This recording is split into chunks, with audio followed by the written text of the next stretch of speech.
Kinango Constituency Development Fund is today expected to give bursary checks to needy students to boost the number of students transiting from primary to secondary schools. Now, you go ahead. This comes as the national government is pushing for a 100% transition. Nikki Gitonga is following up this story for us. Nikki, how are things where you are on the ground? Things are fine. When CS Magoha, the Cabinet Secretary in charge of education, launched the statistic of the number of students who were transiting from primary to secondary school, Kwale was among the counties that were trailing behind, with at least 36% who those students who have so far been admitted to Form 1. But earlier today I was able to speak to the County Commissioner of Kwale, Ngumo Karuku, saying that with the door-to-door campaign that I've done so far, at least 90% of all those students who had enrolled for Form 1 have so far been admitted. Remember, in Kwale we had about 18,335 students who searched for KCPE, so about 90% of them have so far reported. And so today, the area member of parliament for Kinango, Benjamin Tayari, is issuing bursary checks to the needy students, especially those who are the continuing students, to at least continue with their studies. And so far the meeting has yet to start, but we just want to talk to him to hear what he has to say concerning the 100% transition and how much is he going to issue to those needy students. Tayari, kindly tell us what do you expect today? How much are you going to give those students? Thank you, Nikki, for inviting us today. And I'm here today with the heads of schools from the whole constituency and the students also.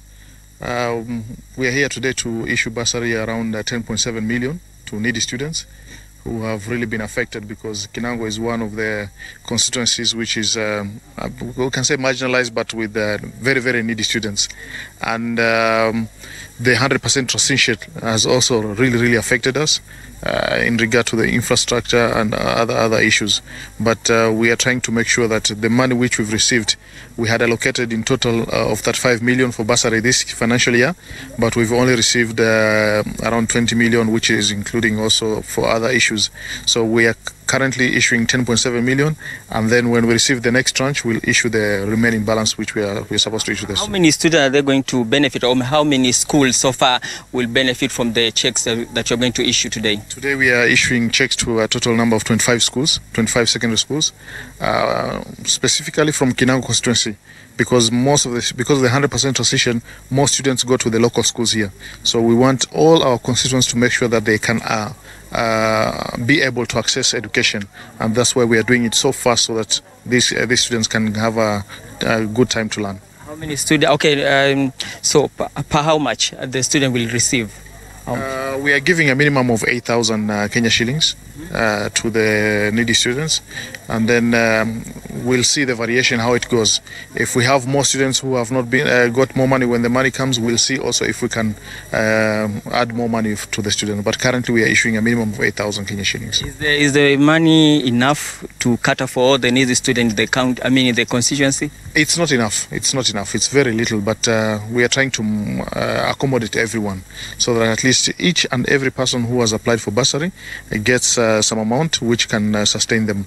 But in real sense, the money which we get for bursary, looking at the Kinango constituency, the way it's very diverse, it's very little.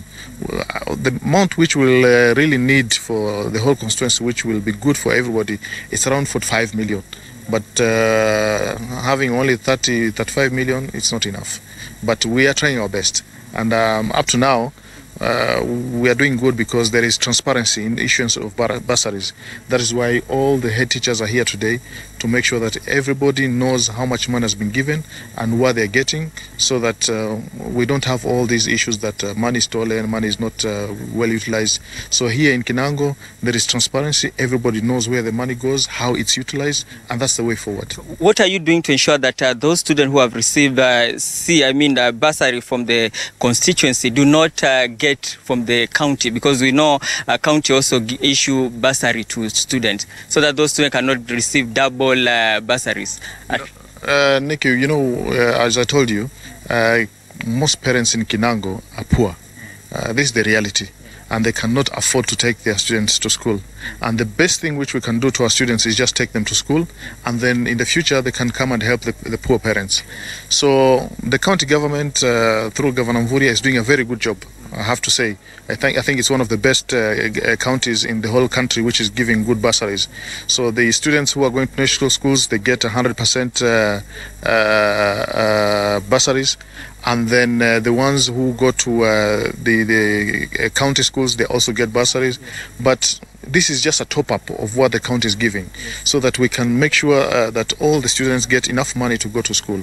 If we say that we leave it to the parents to go and look for the extra money, then it will end up leaving our students at home. Okay. So CS Magoha talked about, he indicated that Kwale County is one of the counties that was trailing behind when it comes to 100% transition. What is the major challenge? What is the major challenge that has posed to the 100% transition in Kwale especially? One of the major challenges is that we receive money very late. You see, like the way we are talking now, we've not received the total allocation of the bursaries. Yes. So we've already prepared some bursary for Form 1s, but the money is not there. And taking the students to school is becoming a problem. That is number one. Number two, it's infrastructure. Our schools do not have enough classrooms to accommodate all these students.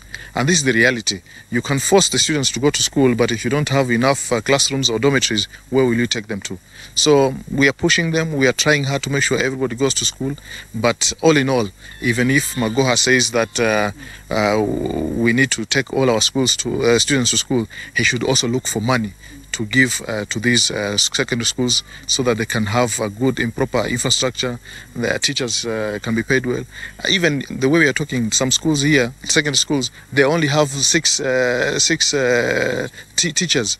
How are they going to accommodate all the students? So we need to look at the reality and just stay sitting on barazas and talking all these factual things which are not there. Okay. So we need to do something from the CS level to the constituency level. Thank you very much. Thank you. That's the area member of parliament, Benjamin Tayari, saying that a major challenge that has been posed to 100% transition, those candidates who are transiting from primary to secondary school, is infrastructure, and even the parents are poor. That's the reason why some parents cannot take their children to school. So later on, he'll be issuing bursary. We'll be here to see how many students so far will be receiving. But as per the information he has given us, 25 schools will receive bursary check.